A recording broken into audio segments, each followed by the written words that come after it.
सभी स्टूडेंट्स का एक बार फिर से स्वागत है संस्कार चिल्ड्रन एकेडमी बाड़मेर के यूट्यूब चैनल में। विद्यार्थियों, आज हम एक और नया अध्याय शुरू करने वाले हैं जिसका नाम रहेगा आनुवंशिकी या जेनेटिक्स। इसकी ये विद्यार्थियों निम्न टॉपिक्स रहेंगे आज की इस लेक्चर के अंदर, जिसके अंतर्गत हम पढ़ेंगे आनुवंशिकी व वंशागति। सेकंड पे हम पढ़ेंगे मंडलवाद। तीसरा पढ़ेंगे हम मेंडल की सफलता के कारण। चौथा पढ़ेंगे मैटर के पादप का चयन और पांचवा पढ़ेंगे मेंडलवाद की पुनर्खोज। तो ये टॉपिक हमारी आज की कक्षा के अंदर, आज की क्लास के अंदर, आज के लेक्चर के अंदर रहेंगे, जिसको आप पूरे धैर्य से देखें, पूरा वीडियो देखें ताकि आपको ये सारी चीज़ें अच्छे से समझ में आ जाए। आज का जो हमारा पहला टॉपिक रहेगा वो रहेगा आनुवंशिकी व वंशागति। इन दोनों में क्या फ़र्क है? बच्चे कंफ्यूज होते रहते हैं इन दोनों शब्दों के अंदर। आनुवंशिकी और दूसरा शब्द रहता है वंशागति। कभी कभी तो कई विद्यार्थी क्या करते हैं, इन दोनों को एक ही समझ लेते हैं। एक्चुअल में ये दो चीज़ें एक नहीं हैं, ये अलग अलग हैं। कैसे अलग है, इन दोनों में क्या विभेद हैं, उनको आप देख लें। आनुवंशिकी का क्या अर्थ है? आनुवंशिकी विज्ञान की एक शाखा है। पहले आप ये याद रखें, आनुवंशिकी या जेनेटिक्स, आनुवंशिकी या जेनेटिक्स विज्ञान की एक क्या है विद्यार्थियों? शाखा है। अब हम इसकी परिभाषा को बनाते हैं। पहले आप ये समझ चुके हैं कि आनुवंशिकी विज्ञान की एक शाखा है, जबकि वंशागति विद्यार्थियों क्या है? एक टर्मिनोलॉजी है। ये क्या है विद्यार्थियों? ये एक टर्मिनोलॉजी है, बल्कि यहाँ पे जो आनुवंशिकी है वो क्या है? एक शाखा है। अब समझें, विज्ञान की वह शाखा, विज्ञान की वह शाखा जिसके अंतर्गत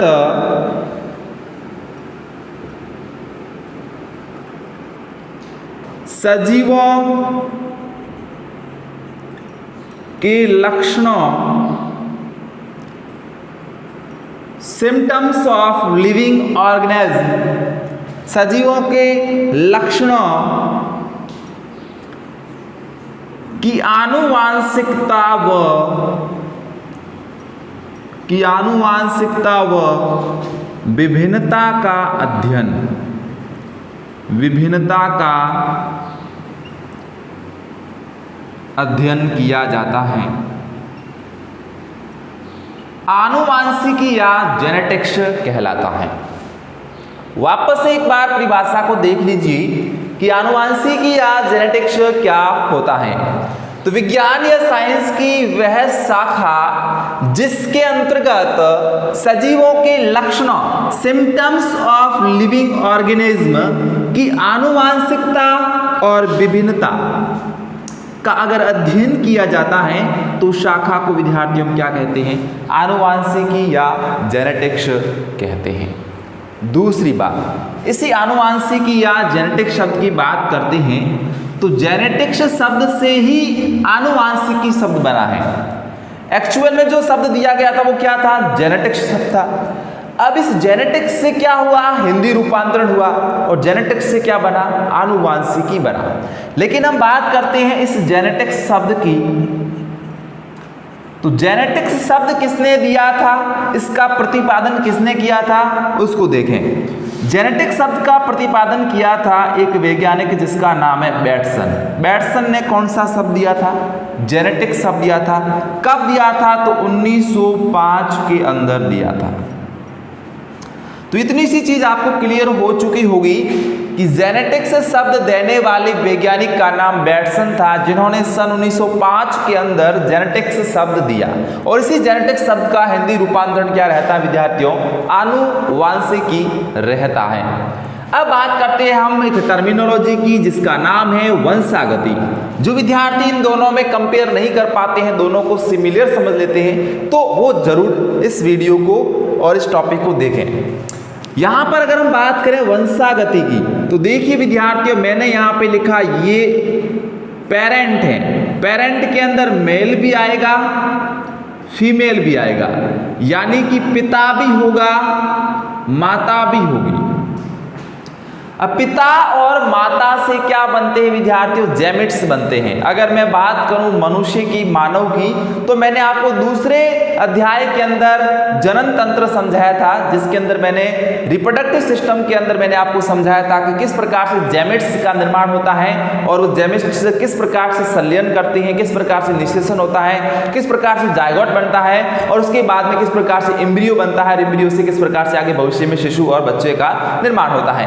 तो मैंने ये आपको चीजें समझाई थी, वही चीजें यहाँ पे आपको फॉलो करनी है। मेल से क्या बनेगा?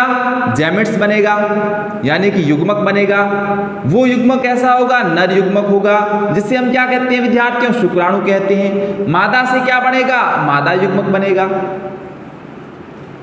मादा युग्मक को क्या कहते हैं विद्यार्थियों? अंडाणु कहते हैं। जब ये दोनों आपस में संलयन करते हैं, निषेचन की प्रोसेस होती है, तो क्या होता है विद्यार्थियों? ध्यान देना। तो पिता से लक्षण जाएंगे, माता से भी लक्षण जाएंगे, यानी कि इन युग्मकों के माध्यम से जो संतति पीढ़ी होती है, उस संतति पीढ़ी में लक्षणों का क्या होता है विद्यार्थियों? संचरण होता है। मैं यहाँ पे कहूँ ये F1 पीढ़ी है। ये पीढ़ी कौन सी पीढ़ी है? F1 पीढ़ी है। तो यहां से देखिए, ये जनक है, ये पेरेंट है। पेरेंट से आनुवांशिक लक्षणों का संतति पीढ़ी में संचरण।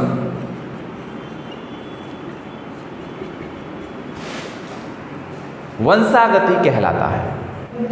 एक पीढ़ी से दूसरी पीढ़ी में, ध्यान दें आप, एक पीढ़ी से दूसरी पीढ़ी में आनुवांशिक लक्षणों का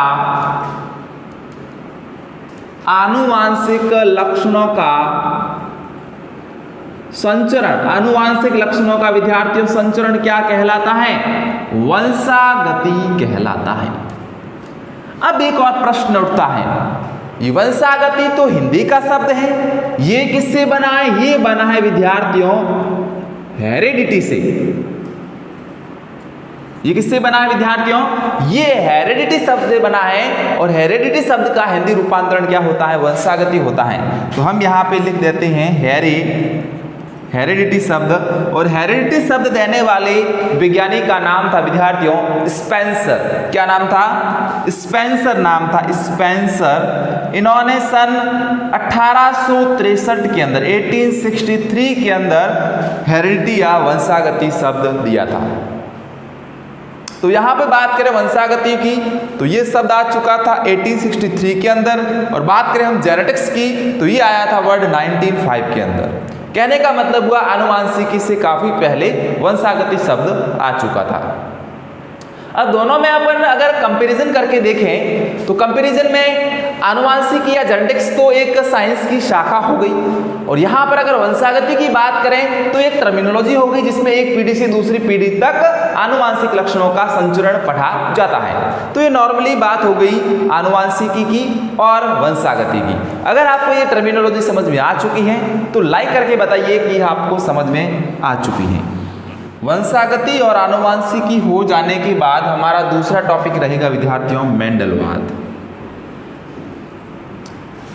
मेंडलवाद के अंतर्गत हम मेंडल का अध्ययन करेंगे, मेंडल के जीवन परिचय को पढ़ेंगे कि मेंडल ने अपने जीवन के अंदर क्या क्या किया, उनको कौन कौन सी उपाधियां प्राप्त हैं, उन्होंने कहाँ तक शिक्षा प्राप्त की। तो मेंडल के अंतर्गत हम क्या पढ़ेंगे? मेंडल के अंतर्गत हम इनका पढ़ेंगे जन्म, हम इनकी पढ़ेंगे शिक्षा, हम इनके पढ़ेंगे प्रयोग, की पढ़ेंगे मृत्यु। तो मेंडल के जीवन काल को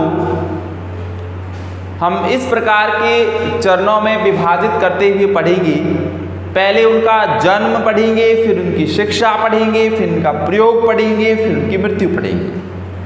सबसे पहले जन्म की बात करते हैं तो मेंडल का जन्म 22 जुलाई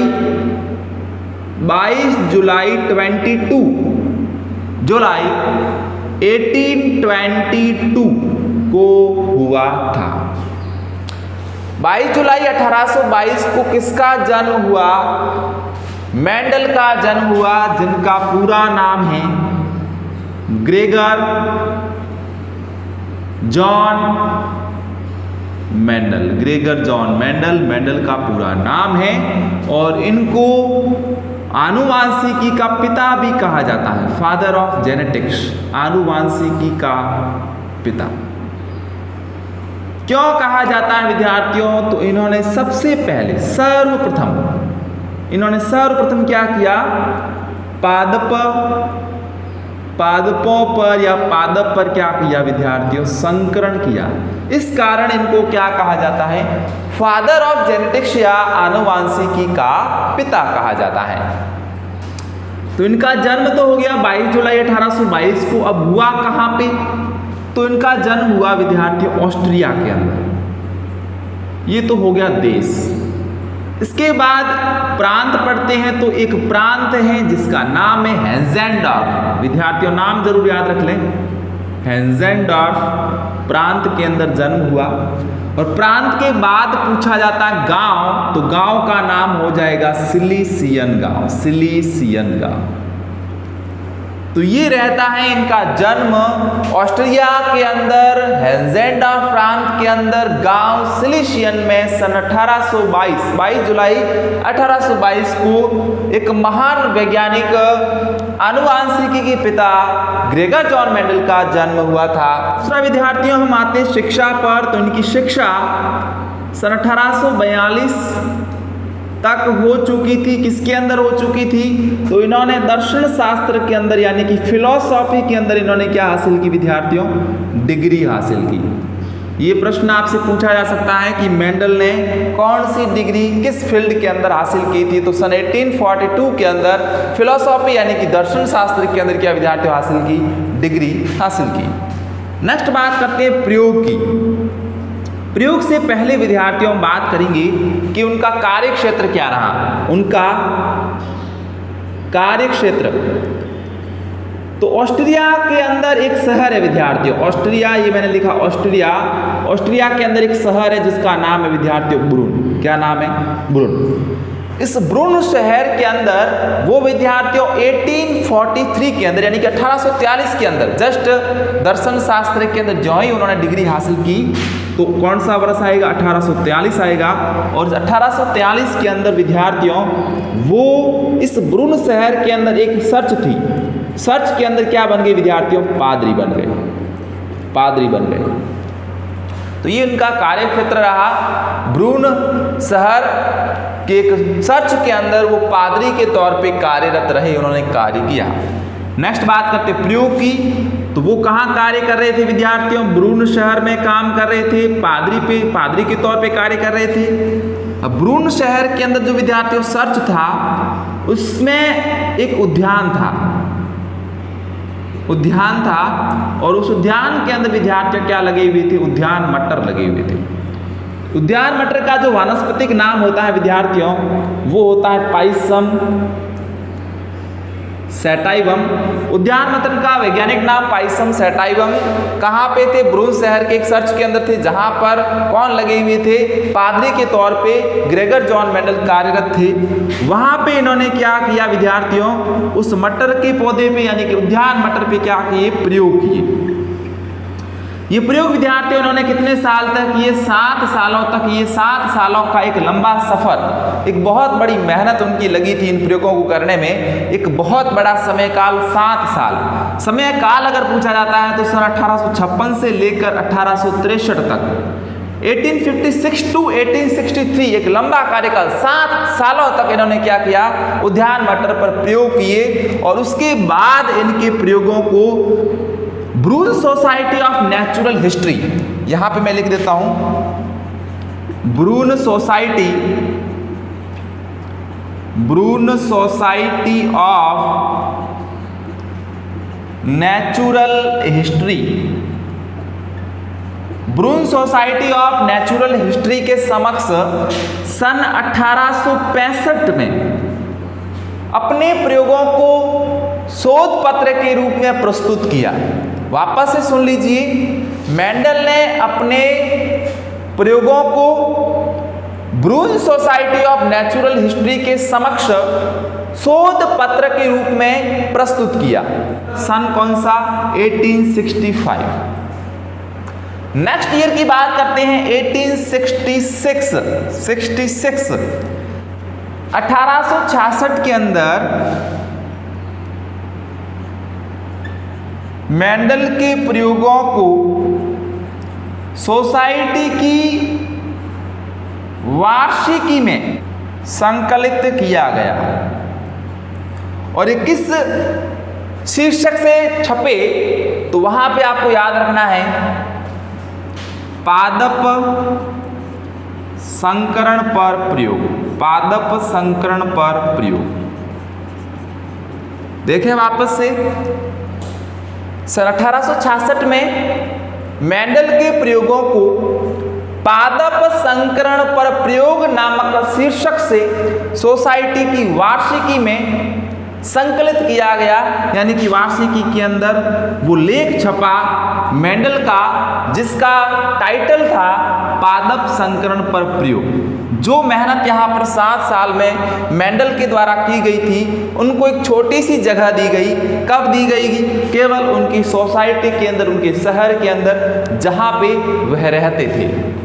आगे हम नेक्स्ट बात करते हैं तो 1867 से लेकर 1900 तक एक लंबा कार्यकाल, जिसको हम कहेंगे 35 इयर्स। तो 35 साल के बाद सन 1900 के अंदर मेंडल के नियमों का 35 सालों के बाद मेंडल के नियमों की पुनर्खोज हुई। ये पुनर्खोज वैज्ञानिकों ने की थी। ये अलग अलग वैज्ञानिक थे जो अलग अलग देशों से बिलोंग करते थे। इन्होंने अलग अलग कार्य किया और अलग अलग कार्य करके मेंडल के नियमों की क्या की? पुनर्खोज की। बात करते हैं मेंडलवाद की पुनर्खोज की, तो इसके अंतर्गत विद्यार्थियों 3 साइंटिस्ट थे, 3 वैज्ञानिक थे। सबसे पहला वैज्ञानिक जिनका नाम था ह्यूगो डी ब्रीज, वैज्ञानिक थे हॉलैंड के। सेकंड बात करते हैं हम जर्मनी के एक वैज्ञानिक की, जिसका नाम है कार्ल कोरेंस। और अंत में बात करते हैं हम ऑस्ट्रिया के एक वैज्ञानिक की, जिसका नाम है एरिक वॉन शॉर्मेक। एरिक वॉन शॉर्मेक या शॉर्मेक। 35 सालों के एक लंबे अवधि तक उपेक्षित रहने के बाद मेंडल के नियमों की, मेंडलवाद की क्या की गई? पुनर्खोज की गई। जो ये 3 वैज्ञानिक थे हॉलैंड, जर्मनी, ऑस्ट्रिया के, जिनके नाम थे Hugo de Vries, Carl Correns और एरिक वॉन शॉर्मेक। बात करें हम मेंडल की मृत्यु की। मेंडल की मृत्यु विद्यार्थियों हुई थी 6 जनवरी को, 6 जनवरी 1884, 1884। 6 जनवरी 1884 को मेंडल की विद्यार्थियों क्या हो गई? मृत्यु हो गई। टॉपिक है मेंडल की सफलता के कारण। मेंडल की सफलता के कई कारण थे, जिनमें मुख्य कारण आप देख लीजिए। सबसे पहले विद्यार्थियों, उन्होंने पादप का चयन किया सावधानी पूर्वक किया। पादप का चयन सावधानी पूर्वक किया, क्योंकि सबसे पहली चीज ही क्या होती है? पादप का चयन करना, जिसका काम उन्होंने क्या किया? सावधानी पूर्वक कर दिया। तो मेंडल की सफलता का पहला कारण तो ये हो गया। दूसरी बात करते हैं तो मेंडल की सफलता का दूसरा कारण था, इन्होंने विद्यार्थियों जो प्रयोग किए थे, जो इन्होंने एक्सपेरिमेंट किए थे, प्रयोग किए थे, उन प्रयोगों से विद्यार्थियों जो परिणाम प्राप्त हुए थे, उनका उन्होंने अच्छी तरीके से सांख्यिकी विश्लेषण किया। सांख्यिकी विश्लेषण किया। पहला रीजन उनकी सफलता का था पादप का सिलेक्शन, वो उन्होंने क्या किया? सही तरीके से सावधानी पूर्वक किया। दूसरा, उनके जो प्रयोग के परिणाम थे, उन्होंने उनको क्या किया? सांख्यिकी विश्लेषण किया। तीसरी बात करते हैं वो विद्यार्थी, उन्होंने एक समय में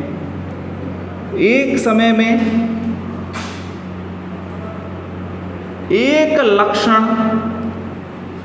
की वंशागति का अध्ययन किया।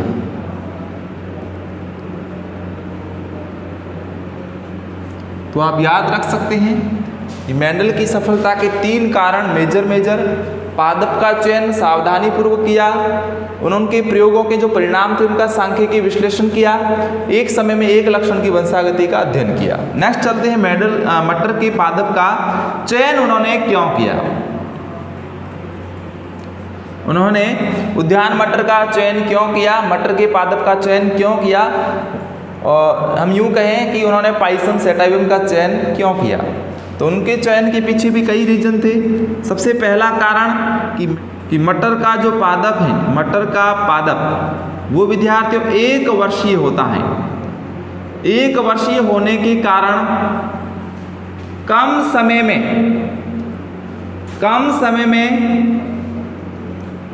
अधिक पीढ़ियों पर प्रयोग आसानी से किए जा सकते थे। इसलिए मटर के पादप का चयन मेंडल के द्वारा किया गया।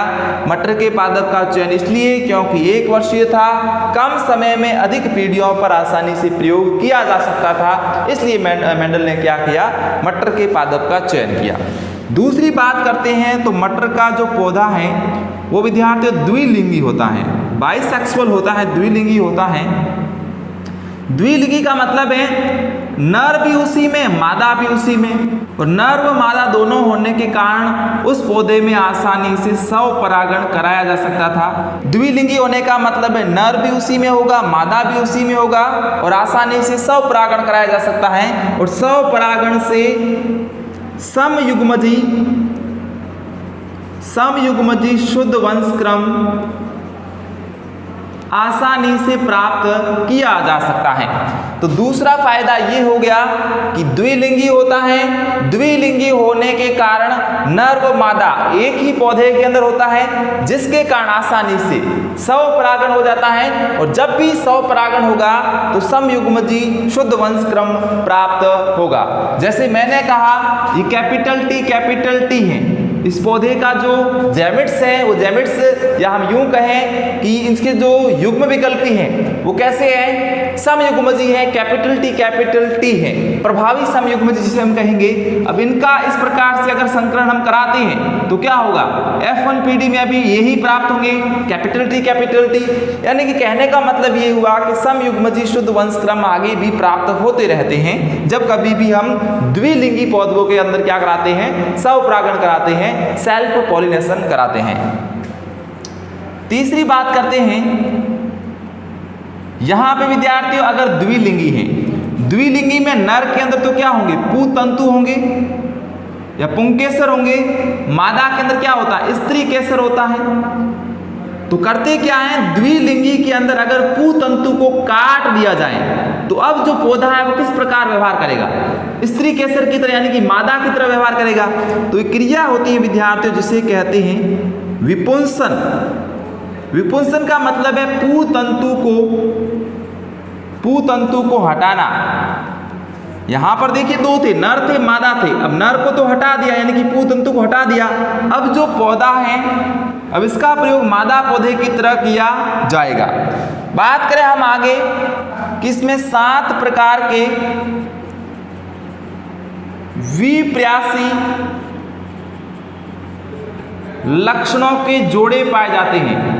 विप्रासी लक्षणों के जोड़े पाए जाते हैं। कितने पाए जाते हैं, 7 टाइप के 7 प्रकार के विप्रासी लक्षणों के जोड़े पाए जाते हैं, जिसके कारण भी विद्यार्थियों उन्होंने क्या किया, मेंडल ने मटर के पादप का चयन किया।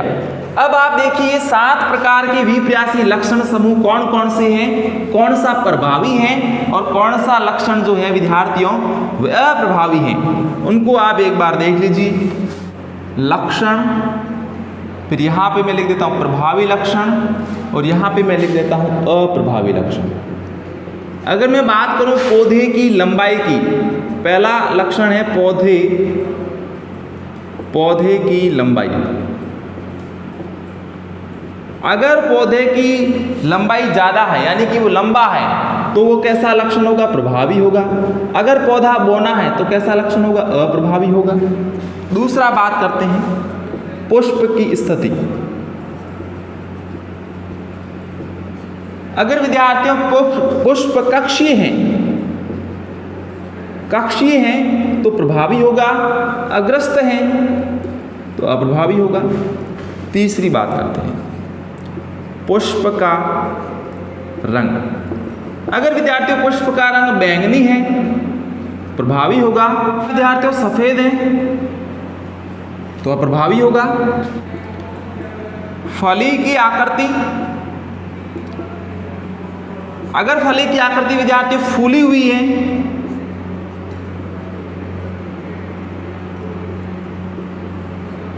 है तो विद्यार्थियों क्या होगा, वो प्रभावी लक्षण होगा।